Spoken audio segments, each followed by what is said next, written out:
Assalamualaikum warahmatullahi wabarakatuh. Terima kasih atas waktu dan kesempatannya. Di sini saya akan mempresentasikan hasil kerja kelompok kami tentang media pembelajaran. Nah, sebelumnya saya akan memperkenalkan anggota. Yang pertama saya sendiri Septiana, yang kedua ada Yolanda Sapitri, yang ketiga ada Sari Yulia Nurhazana, dan yang keempat ada Sulistiawati. Nah, untuk materi yang pertama tentang hakikat, peranan, dan fungsi dari media pembelajaran akan dijelaskan oleh saya sendiri.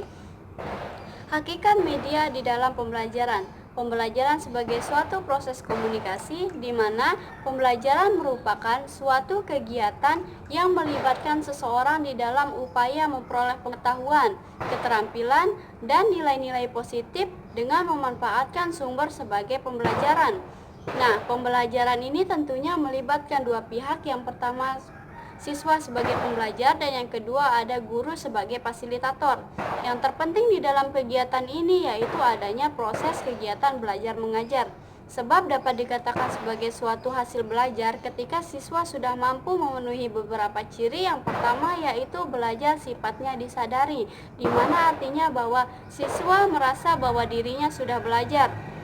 Kemudian timbul di dalam dirinya motivasi untuk memiliki pengetahuan yang lebih sehingga secara tidak langsung akan memperoleh pengetahuan tersebut secara permanen dan betul-betul disadari sepenuhnya.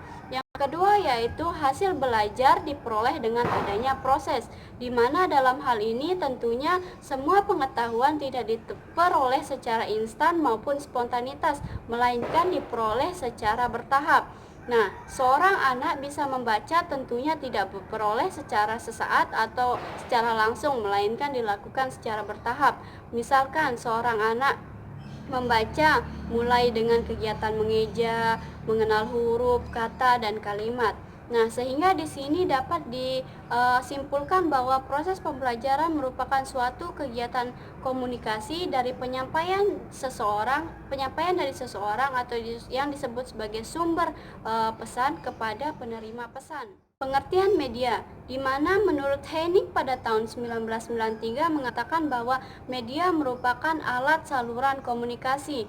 Media berasal dari bahasa Latin dan dalam bentuk jamak yang disebut dengan medium yang berarti perantara, di mana perantara dari pengantar pesan atau sumber pesan kepada penerima pesan. Nah, Henning ini juga memberikan beberapa contoh media seperti film, televisi, kemudian ada media cetak, komputer, dan lain sebagainya. Nah, contoh media tersebut bisa dipertimbangkan sebagai media pembelajaran ketika mampu menghantarkan tujuan pembelajaran. Kemudian selanjutnya yaitu tentang fungsi media pembelajaran. Nah, di mana fungsi media pembelajaran yang pertama yaitu penggunaan media bukan sebagai fungsi tambahan, yang artinya bahwa media ini merupakan salah satu sarana bantu untuk mewujudkan situasi pembelajaran yang lebih efektif. Kemudian yang kedua yaitu media pembelajaran berfungsi untuk mempercepat proses pembelajaran, yang artinya bahwa media ini dapat membantu untuk peserta didik lebih menyerap pembelajaran. Kemudian yang ketiga tentang media pembelajaran berfungsi untuk meningkatkan kualitas proses belajar mengajar, sehingga di sini peserta didik dapat menyerap lebih cepat serta dapat lebih permanen masalah pembelajarannya. Kemudian ada peranan media pembelajaran. Nah, peranan media pembelajaran di sini yang pertama yaitu alat untuk memperjelas bahan pengajaran pada saat guru menyampaikan pembelajaran. Kemudian yang kedua, alat untuk dikaji lebih lanjut dan dipecahkan oleh peserta didik di dalam kegiatan belajar mengajar. Kemudian yang ketiga, sumber belajar bagi siswa, di mana media ini berisikan tentang bahan-bahan yang harus dipelajari oleh siswa, baik itu individu maupun kelompok, di mana di dalam proses kegiatan belajar mengajar, sehingga peserta didik lebih mudah untuk memahami materi yang diberikan oleh gurunya. Di sini ada beberapa jenis media pembelajaran dibagi menjadi 3 bagian. Yang pertama yaitu media visual, media audio, dan media audiovisual. Pada media visual ini dibagi lagi menjadi 2 bagian, yaitu media visual non-proyeksi, dan media visual proyeksi. Media visual non-proyeksi merupakan media visual yang paling sering digunakan oleh para guru dikarenakan penggunaannya yang cukup mudah, tidak memerlukan banyak bahan, dan tidak menggunakan biaya yang relatif cukup mahal. Media visual non-proyeksi ini dapat mengubah ide-ide atau kata-kata yang bersifat abstrak menjadi lebih realistik atau nyata, sehingga peserta didik lebih mudah untuk mencermati, memahami materi yang diberikan oleh gurunya. Di sini ada beberapa contoh media non-proyeksi, yaitu yang pertama, media realita. Media realita ini biasanya digunakan pada saat pembelajaran yang berkaitan dengan lingkungan, melihat atau meneliti tanaman, sehingga peserta didik dapat melihat dengan kasat mata objek mata pelajaran yang berkaitan dengan materinya, sehingga guru tidak perlu membawa media ke dalam kelas. Yang kemudian yang kedua yaitu model merupakan tiruan dari bentuk yang aslinya, yang dimana di sini berupa 3 dimensi. Biasanya model ini dapat digunakan oleh guru pada saat pembelajaran IPA mengenai organ tubuh. Dengan demikian, peserta didik lebih mudah untuk memahami di mana saja letak-letak organ tubuh tersebut dan apa saja nama-namanya. Kemudian yang terakhir yaitu mengenai model media grafis, yaitu menyampaikan informasi dengan menggunakan simbol-simbol. Biasanya pada pembelajaran matematika seperti contohnya adanya grafis, sketsa, dan lain sebagainya. Kemudian media visual proyeksi merupakan media yang menampilkan ilustri-ilustri atau objek-objek yang lebih besar dari ukuran sebenarnya. Seperti contohnya menggunakan PowerPoint dengan menampilkannya menggunakan LCD dan lain sebagainya. Kemudian yaitu media audio. Media audio ini memberikan informasi yang hanya dapat diterima oleh alat indera pendengaran, yang dimana media audio ini berfungsi untuk merekam dan menyampaikan atau memancarkan suara seperti suara manusia, hewan, dan lain sebagainya. Akan tapi media audio ini biasanya digunakan pada keterampilan mendengar seperti listening pada pembelajaran bahasa Inggris. Adapun beberapa contoh media audio ini salah satunya yaitu radio, kaset, pita suara, dan lain sebagainya. Dan yang terakhir yaitu media audiovisual. Media audiovisual ini media yang menampilkan gambar dan suara pada kurun waktu yang sama. Adapun media audiovisual ini dibagi menjadi 2 bagian perbedaan, yaitu yang pertama media audiovisual murni dan media audiovisual tidak murni. Apakah perbedaannya? Di sini kita dapat mengetahui perbedaannya, yaitu pada media audiovisual murni menampilkan gambar dan suara ditampilkan oleh satu sumber yang sama, akan tapi pada media audiovisual tidak murni penampilan gambar dan suaranya ditampilkan oleh sumber yang berbeda-beda. Di sini adapun beberapa contoh media audiovisual, yaitu salah satunya yaitu memberikan film edukasi pendidikan yang berkaitan dengan materi yang diberikan kepada peserta didik. Dengan begitu peserta didik lebih mudah untuk mencermati, untuk memahami materi-materi yang diberikan oleh gurunya. Baik, kemudian mengenai karakteristik media pembelajaran itu sendiri, yang dimana kita ketahui bahwasanya ada beberapa banyak media pembelajaran, yang dimana media pembelajaran itu memiliki karakteristik yang berbeda. Di sini karakteristik media pembelajaran itu menentukan apakah media itu cocok dengan materi yang akan diberikan oleh peserta didik tersebut. Di sini saya akan mengemukakan pendapat dari Garlick and Ellie mengemukakan bahwa karakteristik besar media pembelajaran itu dibagi menjadi 3 bagian, yaitu yang pertama secara fiksatif, yang kedua manipulatif, dan yang terakhir yaitu distributif. Baik, yang pertama yaitu karakteristik fiksatif, yaitu menggambarkan bahwa media sebagai alat bantu mampu memberikan merekam, menyimpan, melestarikan, dan merekonstruksikan suatu peristiwa, suatu objek, yang dimana di sini membuktikan bahwa media pembelajaran itu bahwasanya mampu merekam pembelajaran serta memberikan pemahaman kepada peserta didik. Yang kemudian yang kedua yaitu karakteristik manipulatif, yang dimana karakteristik manipulatif ini merupakan yaitu kemampuan media untuk mentransformasikan suatu objek, kejadian atau proses dalam mengatasi suatu masalah. Misalkan pada penelitian proses larva menjadi kepompong dan kemudian menjadi kupu-kupu, sehingga dapat disajikan dalam kurun waktu yang singkat. Yang kemudian yang terakhir yaitu karakteristik distributif, yang dimana karakter ini merupakan dapat menggambarkan kemampuan media mentransformasikan objek atau kejadian melalui ruang, dan secara bersamaan kejadian itu disajikan kepada sejumlah besar peserta didik, sehingga semua peserta didik dapat memahami apa yang dimaksud dengan materi pembelajaran yang disajikan oleh gurunya. Dengan demikian di sini dapat kita ketahui dan dapat kita menyimpulkan juga bahwa jenis dan karakteristik sangatlah penting untuk diketahui oleh kita sebagai calon. Selanjutnya adalah pemilihan media pembelajaran. Dalam pemilihan, kita harus memperhatikan beberapa faktor sebagai berikut. Yang pertama, dana atau material. Kebanyakan guru di sekolah tidak menggunakan media untuk mempermudah siswa dalam mempelajari suatu materi pembelajaran. Dikarenakan dana yang dibutuhkan cukup mahal, sedangkan sekolah tidak memfasilitasi dengan baik.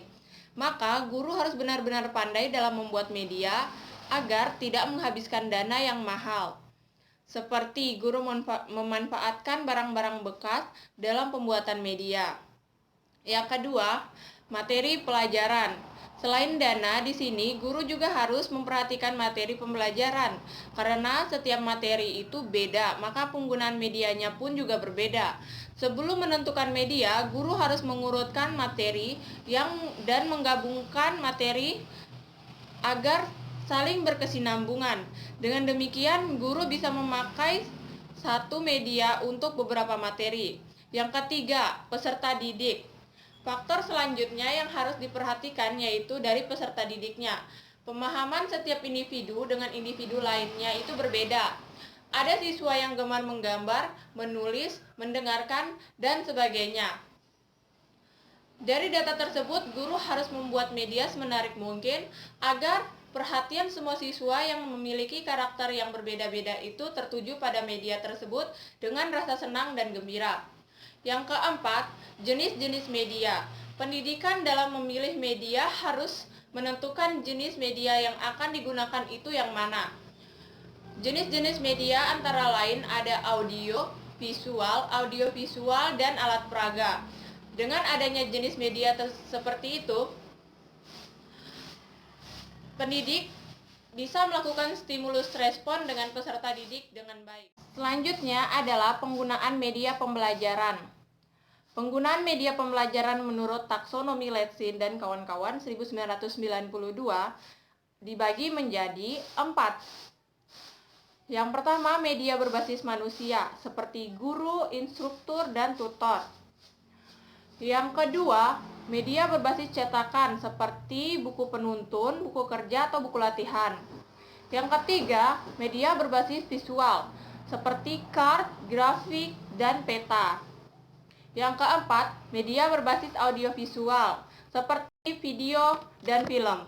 Dan juga media berbasis komputer atau pengajaran dengan bantuan komputer dan video interaktif. Selanjutnya, perawatan media pembelajaran. Penggunaan media secara rutin membutuhkan perawatan yang baik. Perawatan ini dilakukan sesuai dengan karakteristik media dengan berbagai komponennya. Di sini saya akan menjelaskan cara perawatan media grafis. Media grafis sangat dipengaruhi oleh kelembaban udara yang dapat mengakibatkan pelapukan dan pengotoran. Oleh karenanya, media ini harus ditempatkan pada ruangan yang kadar airnya dalam udara rendah, sejuk, serta bebas dari debu. Yang kedua, menempatkan media pada tempat tertutup atau dibungkus dengan bahan plastik sehingga tidak dimakan ngengat. Yang ketiga, yaitu sebaiknya selalu tergantung pada tempat penyimpanan agar tidak tertindih. Sebagai sumber belajar. Di sini saya akan menjelaskan tentang pengertian lingkungan. sebagai sumber belajar. Pengertian lingkungan sebagai sumber belajar berarti bahwa segala sesuatu yang ada di lingkungan yang memungkinkan siswa untuk belajar, misalnya seperti lingkungan keluarga, lingkungan sekolah, lingkungan masyarakat, perpustakaan, museum, tempat-tempat sejarah, seperti keraton, tempat-tempat ibadah seperti masjid, gereja, pura, dan lain sebagainya, yang memungkinkan siswa apabila menelusuri tempat-tempat tersebut, menelusuri lingkungan tersebut, maka siswa dapat memetik suatu pelajaran dari tempat-tempat tersebut. Yang selanjutnya di sini saya akan menjelaskan tentang jenis-jenis lingkungan sebagai sumber belajar. Ada 3 jenis lingkungan sebagai sumber belajar, yaitu ada lingkungan alam, lingkungan sosial, dan lingkungan buatan. Lingkungan alam di sini seperti tumbuh-tumbuhan, air, tanah, udara, dan lain sebagainya yang berkaitan dengan alam sekitar. Lingkungan sosial yaitu lingkungan misalnya seperti contoh pada pembelajaran PKN tentang aturan-aturan. Di sini dapat melakukan sosialisasi oleh para polantas misalnya untuk memberikan informasi terkait dengan aturan-aturan yang berlaku di lalu lintas misalnya. Seperti itu. Yang selanjutnya yaitu ada lingkungan buatan. Lingkungan buatan dimaksudkan di sini yaitu seperti museum, perpustakaan dan lain-lain yang dibuat oleh manusia yang bisa dijadikan sebagai sumber belajar. Selanjutnya yaitu memanfaatkan lingkungan sebagai sumber belajar. Memanfaatkan lingkungan sebagai sumber belajar dengan membawa anak-anak untuk mengamati lingkungan akan menambah keseimbangan belajar peserta didik. Artinya di sini bahwa belajar tidak hanya di dalam ruangan kelas saja, akan tetapi juga belajar di luar ruang kelas. Dalam hal ini lingkungan sebagai sumber belajar memiliki atau mempunyai peran pengaruh yang sangat penting terhadap perkembangan fisik peserta didik, kepada juga keterampilan sosialnya, keterampilan budaya, perkembangan emosional dan intelektual peserta didik. Pemanfaatan lingkungan dalam hal ini peserta didik mampu menemukan sebab-sebab sebuah kejadian yang ada di sekitarnya, di alam sekitarnya. Serta di sini peserta didik juga mampu mencari hubungan antara fakta-fakta dan yang ada di lingkungan sekitarnya, misalnya seperti pada pencemaran lingkungan dan pola hidup masyarakat, dan juga seperti peraturan dan kepatuhan hukum dan lain sebagainya. Selanjutnya yaitu ada prosedur pemanfaatan lingkungan sebagai sumber belajar. Dalam prosedur pemanfaatan lingkungan sebagai sumber belajar ini ada 3 tahap atau 3 langkah-langkah yang akan dilakukan, yaitu yang pertama ada langkah perencanaan, yang kedua ada langkah pelaksanaan, dan yang ketiga ada langkah tindak lanjut. Nah, langkah perencanaan ini dalam perencanaan pemanfaatan lingkungan sebagai sumber belajar ini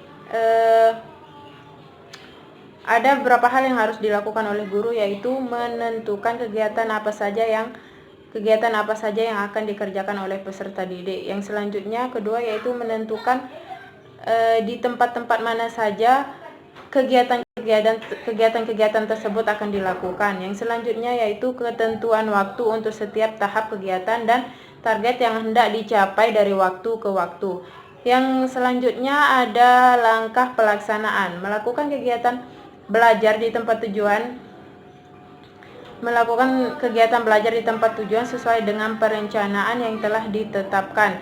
Nah, apabila kegiatan yang dilakukan seperti misalnya karya wisata, maka biasanya kegiatan awal yang dilakukan adalah penjelasan dari petugas atau penjelasan. Selanjutnya yaitu keuntungan pemanfaatan lingkungan sebagai sumber belajar. Ada beberapa keuntungan pemanfaatan lingkungan sebagai sumber belajar, yaitu yang pertama membuat siswa mendapatkan informasi berdasarkan pengalaman secara langsung. Yang kedua yaitu membuat siswa mengenal dan mencintai lingkungan yang ada di sekitarnya. Yang ketiga yaitu membuat pelajaran lebih konkret. Yang keempat, penerapan ilmu menjadi lebih mudah sesuai dengan permasalahan yang dihadapi dan dari kehidupan sehari-hari. Yang kelima itu mengembangkan motivasi dan prinsip belajar peserta didik. Yang keenam yaitu biayanya yang relatif murah. Yang terakhir yaitu langkah tindak lanjut. Langkah tindak lanjut di sini yaitu tindak lanjut dari semua kegiatan yang telah dilakukan oleh peserta didik. Misalnya seorang guru mendiskusikan hasil pengamatannya di dalam kelas bersama peserta didik. Sekian dari saya, kurang lebihnya mohon maaf. Sekian dari presentasi kelompok kami. Lebih dan kurangnya kami mohon maaf. Wabillahi taufiq wa hidayah. Wassalamualaikum warahmatullahi wabarakatuh.